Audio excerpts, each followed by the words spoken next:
قرضہ حکومت لیتی ہے، کھاتے اوپر والے ہیں اور نکلتا عوام میں سے ہے۔ ایک قومی اسمبلی کا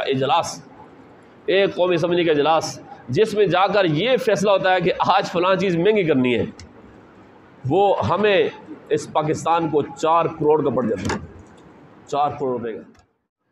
سب سے پہلا سبب معاشی بحران کا وہ قرآن و سنت سے اعراض ہے۔ خطبے کے اندر جو میں نے آیت کریمہ آپ حضرات کے سامنے پڑھی ہے، یہ سورہ طٰہٰ کی آیت نمبر 124 ہے اور بالکل آخری پیج پر 16ویں پارے کے یہ موجود ہے۔ اس میں اللہ جل شانہ نے لوگوں کو پہلے سے خبردار کر دیا ہے کہ فرمایا کہ وَمَنْ أَعْرَضَ عَنْ ذِكْرِي فَإِنَّ لَهُ مَعِيشَةً ضَنْكًا وَنَحْشُرُهُ يَوْمَ الْقِيَامَةِ أَعْمَىٰ۔ فرمایا جو شخص بھی میرے ذکر سے، اس قرآن و حدیث پر عمل کرنے سے اعراض کرے گا، منہ موڑے گا، اپنی زندگی اس کے مطابق نہیں گزارے گا، اپنے گھر کا نظام اس کے مطابق نہیں چلائے گا، بازار میں دکان ہے تجارت اس کے مطابق نہیں کرے گا، اگر وہ کسی عہدے اور منصب پر فائز ہے وہ اس محکمے کو اس کے مطابق نہیں چلائے گا، اگر کسی ملک کا حکمران ہے وہ اس کے مطابق اپنی حکومت نہیں چلائے گا، تو پھر فرمایا فَإِنَّ لَهُ مَعِيشَةً ضَنْكًا، تو پھر یاد رکھو اس کی معیشت تنگ ہو جائے گی۔ یہ سب سے بڑا سبب ہے، سب سے پہلا سبب ہے۔ یہ دنیا کے اندر اس کے ساتھ یہ ہوگا۔ آج ہم اپنا جائزہ لیں، کیا میری زندگی سر سے لے کر پاؤں تک، صبح سے شام تک، شام سے صبح تک وہ اللہ کے ذکر اور یاد سے اللہ کے حکم کے مطابق ہے؟ میرے گھر کا نظام اللہ کے حکم کے مطابق چل رہا ہے؟ جو میرے متحد افراد ہیں کیا وہ اللہ کے بتائے ہوئے بنائے ہوئے قانون کے مطابق زندگی گزار رہے ہیں؟ اگر میں کسی بھی جگہ کسی عہدے منصب پر فائز ہوں، کیا میں اس سارے نظام کو اللہ کے نظام کے مطابق چلا رہا ہوں یا نہیں؟ تو میرے خیال سے اکثریت جواب نفی میں ہوگا۔ ہر آدمی دوسرے پر انگلی نہ اٹھائے، اپنا جائزہ لے۔ تو جب جواب نفی میں ہے تو پھر اس کا سبب اللہ نے بتا دیا فَإِنَّ لَهُ مَعِيشَةً ضَنْكًا، معیشت تنگ ہوگی۔ اتنے سارے پیسے کمانے کے باوجود تم نظام نہیں چلا سکو گے۔ تو پہلے زمانے میں تو ایسا نہیں تھا۔ آج کھیتی باڑی کرنے کے لیے، زراعت کے لیے جدید سے جدید بیج آ گئے، تیز سے تیز ترین، اور ایک سے ایک مشینری آ گئی ہے، پھر بھی وہ رزق، وہ دانہ پانی پورا نہیں ہو رہا۔ پرانے زمانے میں تو سادے سادے لوگ تھے، باقاعدہ زراعت پر یونیورسٹیاں نہیں تھیں، لیکچر نہیں ہوتے تھے، لوگ PhD MPhil نہیں کرتے تھے، لیکن اور وہ کسان جو ہے وہ ہل بھی بیلوں پہ چلاتا تھا، لیکن وہ خوشحال تھا۔ آج کا کسان سب کچھ ہونے کے باوجود خوشحال نہیں ہے، رو رہا ہے، لائنوں میں کھڑے ہوتے ہیں یوریا کے لیے اور ہر وقت ہی روتے ہیں۔ جس طرح باقی طبقات روتے ہیں وہ کسان بھی روتا ہے کہ مجھے اپنی محنت کا وہ صلہ نہیں مل رہا۔ تو دنیا کے اندر اس کی یہ سزا ہے، جو اللہ کے حکم سے اعراض کرے گا تو بس فرمایا کہ اس کی معیشت تنگ ہے۔ یہ جواب دے دیا۔ اور قیامت میں کیا ہوگا؟ وَنَحْشُرُهُ يَوْمَ الْقِيَامَةِ أَعْمَىٰ، اللہ نے فرمایا کہ قیامت کے دن ہم اسے اندھا کر کے اٹھائیں گے۔ قال، وہ پوچھے گا اللہ تعالیٰ سے، رب، اے میرے رب، لم حشرتنی اعمیٰ، تو نے مجھے آج اندھا کر کے کیوں اٹھایا؟ وقد كنت بصیرا، دنیا میں تو میری آنکھیں تھیں، میں دیکھتا تھا، آج تو نے مجھے اندھا کیوں کر دیا؟ مجھ سے یہ والی نعمت کیوں چھینی ہے؟ تو اللہ کی طرف سے جواب آئے گا، اس سے اگلی آیت میں موجود ہے، قال كذلك اتتك آیاتنا فنسیتها، فرمایا کہ اسی طرح جب تیرے پاس ہماری آیتیں آتی تھیں، ہمارے احکامات تجھے پڑھ پڑھ کے سنائے جاتے تھے، مولوی تقریریں کرتے تھے، بتاتے تھے، تو فنسیتہا، تو ان کو بھلا دیتا تھا، ایک کان سے ڈال کے دوسرے کان سے نکال دیتا تھا، پرواہ نہیں کی۔ تو فرمایا کہ پھر وَكَذَلِكَ الْيَوْمَ تُنْسَىٰ، اسی طرح آج تجھے بھی بھلا دیا گیا ہے، اب تیرا کوئی بھی پرسان حال نہیں ہے۔ تو میرے بھائیوں، یہ سب چیزیں اللہ جل شانہ نے پہلے سے بتائی ہوئی ہیں۔ قرآن کریم کی سورہ آل عمران کے اندر بھی اللہ نے یہی بات فرمائی ہے کہ غربت علیہم الذلۃ اینما ثقفوا الا بحبل من اللہ وحبل من الناس وباءوا بغضب من اللہ وغربت علیہم المسکنہ۔ فرمایا کہ جو لوگ بھی، اور فرمایا کہ ذالک بانہم کانوا یکفرون بآیات اللہ، اللہ کی آیتوں کا انکار کرتے ہیں، یا زبان سے کرتے ہیں یا عمل سے کرتے ہیں، تو فرمایا کہ ان پر اللہ تعالیٰ محتاجی مسلط کر دیتا ہے، فقر و فاقہ اور غربت ان پر مسلط کر دیتا ہے۔ یہ ویسے آیت تو بنی اسرائیل کے بارے میں ہے، لیکن یہ بات اس میں جو بیماری ہے اس کی نشاندہی کر دی ہے، وہ ہمارے اندر بھی ہے کہ جو بھی اللہ کی آیتوں کا انکار کرے گا، اس سے اعراض کرے گا، اللہ نے فرمایا کہ ہم اس پر ذلت اور مسکنت، محتاجی، فقر و فاقہ کو مسلط کر دیں گے۔ اسی طرح ایک اور سبب جو سب سے بڑا ہمارے ملک کا سبب ہے اور آج ہم پریشان ہیں، وہ ہے مختلف ہیلوں بہانوں سے سود کے ذریعے مال کمانا۔ یہ سود کے ذریعے سودی معاملات کرنا، ایک تو انفرادی سود ہے، لیکن ایک ہے کہ اجتماعی طور پہ پوری قوم اس سود کی لعنت کے اندر گرفتار ہے۔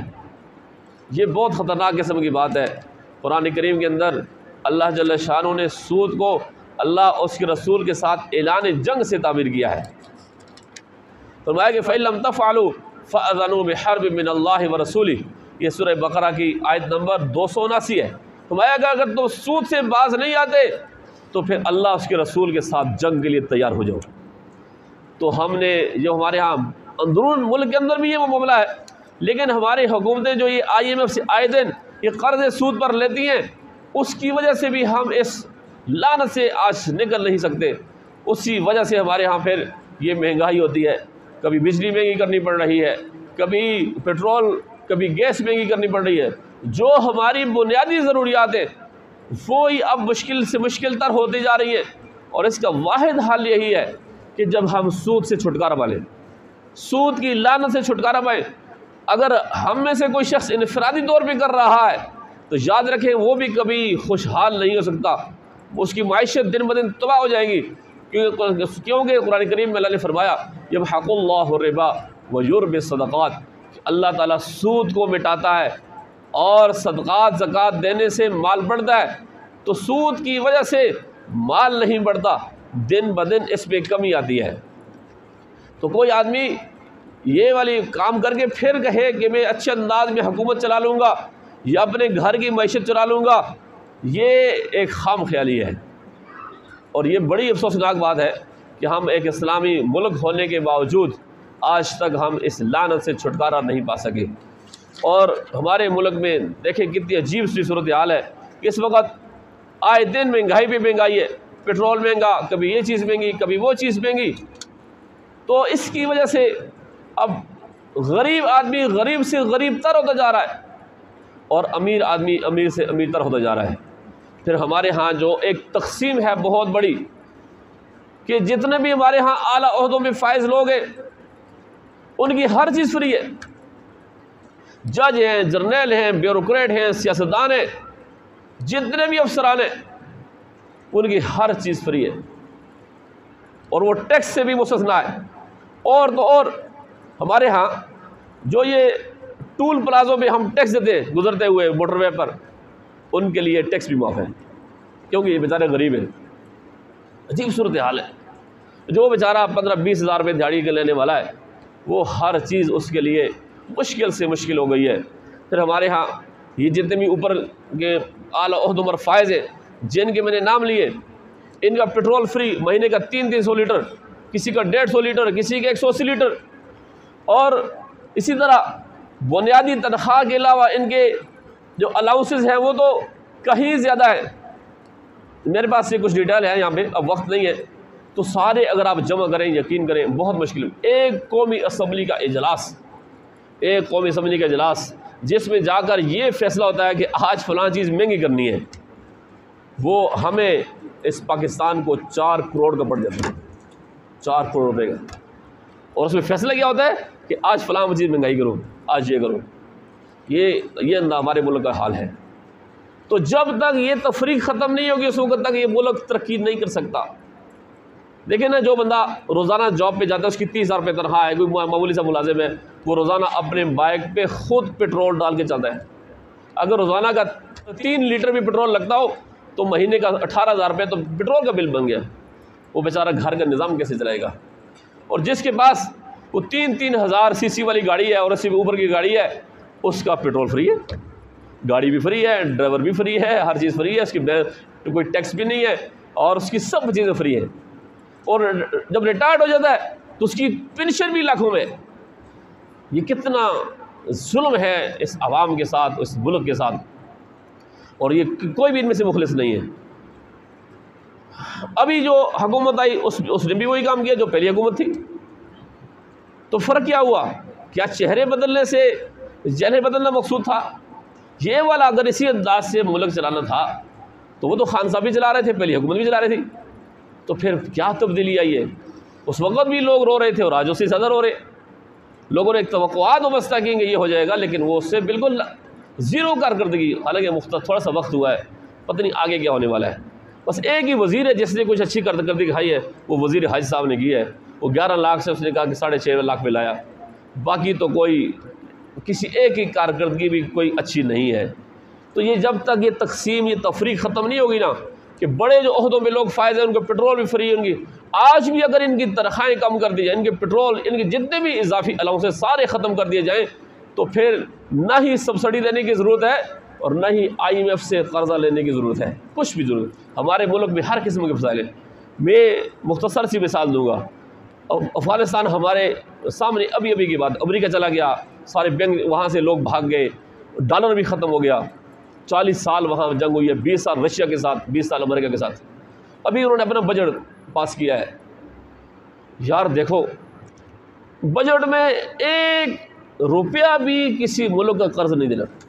ہمارے ہاں جب بجٹ ہوتا ہے اس میں IMF کے لیے اتنا قرض ہے جی، فلاں کے لیے ہے، اور کسی ملک کی امداد نہیں ہے۔ پاکستان سمیت ابھی تک کسی ملک نے تسلیم نہیں کیا، ان کے پاس یہ سب کچھ وسائل بھی نہیں ہے، سارے خشک پہاڑ ہیں، عجیب صورتحال ہے، اور اور عوام پر کوئی بوجھ نہیں ڈالا گیا۔ ہماری کرنسی کا یہ حال بن گیا، افغانی 1 روپیہ اور ہمارے 2 روپے، جبکہ وہاں 40 سال جنگ بھی ہوئی ہے۔ پٹرول وہاں سستا ہے، آٹا وہاں سستا ہے، چینی وہاں سستی ہے پاکستان سے، شوگر ملیں ساری یہاں لگی ہوئی ہیں، فلور ملیں یہاں ہیں، گندم ہمارے یہاں اگتی ہے، ان کے ہاں تو ہوتی نہیں ہے۔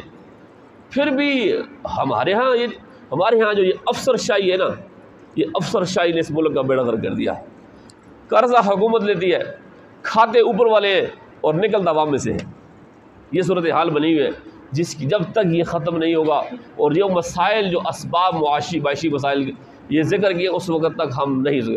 سب سے بڑا جو سبب ہے وہ سود والا ہے۔ جس دن اس سود سے نجات ہو جائے گی، اس دن بھی انشاءاللہ تعالی ہمارے ہاں تبدیلی آئے گی۔ اب وہاں نہ انہوں نے سود کسی کا دینا ہے، نہ کسی کا قرضہ دینا ہے، نہ کسی ملک سے انہوں نے امداد لی ہے، اپنے ملک کے جو وسائل تھے اسی پر ملک کو چلایا جا رہا ہے، اور ان کے وزیر اور عوام برابر ہیں۔ وزیر خود کاندھوں پر اٹھا کر لوگوں کو جا کے راشن پہنچاتے ہیں، لوگوں کے ضروریات کا خیال کرتے ہیں، ان کے گھروں میں جاتے ہیں۔ ہمارے ہاں کسی منسٹر کو ملنے کے لیے آپ لگے رہے، سال گزر جائے گا تو آپ کسی سے ملاقات نہیں کر سکتے۔ جب حکومت ختم ہو جاتی ہے تو پھر آئیں گے، فوتیوں میں دعا بھی کرتے ہیں، سب کچھ کرتے ہیں۔ دوسری بات یہ ہے کہ جو ایلیٹ کلاس ہے نا ہمارے ہاں، یہ کبھی بھی غریبوں کے مسائل حل نہیں کرتے۔ جب الیکشن آئے تو غریبوں کا انتخاب کریں، جو ہم میں سے ہوں جا کے ہمارے مسائل کو حل کریں گے، تب مسئلہ حل ہوگا، ورنہ نہیں ہوگا۔ تو یہ فرق ہے میرے بھائیوں، اگر یہ سب چیزیں اس طرح حکومت چلائیں گی۔ اور یہ یاد رکھیں، ایسا نہیں کہ ہم حکومت نہیں چلا سکتے۔ افغانستان میں جو لوگ حکومت چلا رہے ہیں وہ سارے مدرسوں کے پڑھے ہوئے ہیں، کوئی یونیورسٹی کا نہیں پڑھا ہوا، ہم بھی چلا سکتے ہیں، اور ان سے الحمدللہ بہتر چلا سکتے ہیں۔ اس لیے کہ جو آدمی چٹائی پہ بیٹھ کے بڑا ہوا ہے، جس سے چٹائی پہ پڑا ہے، اس آخر تک وہ آپ کو ان کا وزیر، مشیر، گورنر آپ کو مسجد میں مل جائے گا، جب بھی آپ مل سکتے ہیں۔ لیکن یہاں تو پروٹوکول، اتنی بڑی بڑی موٹی موٹی دیواریں اور گاڑیاں، وہ ہمیں نہیں ملنے دیتی۔ اللہ تعالیٰ ہم سب کو سمجھ کر عمل کرنے کی توفیق نصیب فرمائے۔ وآخر دعوانا ان الحمدللہ رب العالمین۔